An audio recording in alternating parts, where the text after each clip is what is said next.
உலக புகழ்பெற்ற நாகூர் தர்கா கந்தூரி விழாவின் முக்கிய நிகழ்வான சந்தனக்கூடு ஊர்வலம் வெகு விமர்சையாக நடைபெற்றது. வண்ண விளக்குகளால் அலங்கரிக்கப்பட்ட ரதங்கள் பின்தொடர சந்தனக்கூடு ஊர்வலம் நடைபெற்றது. பாரம்பரிய முறைப்படி கேரள கோல் களியாட்டம் நடைபெற்றதால் விழாவில் கலந்து கொண்ட அனைவரும் உற்சாகமடைந்தனர்.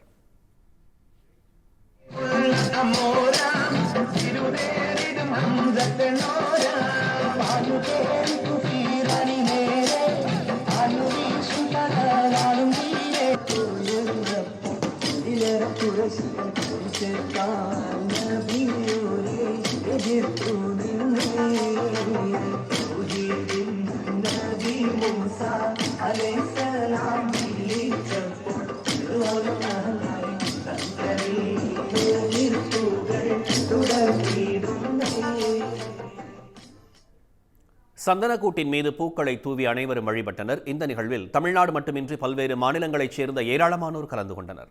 உடனுக்குடன் செய்திகளை தெரிந்து கொள்ள சன் நியூஸ் பெல் ஐகானை கிளிக் பண்ணுங்க.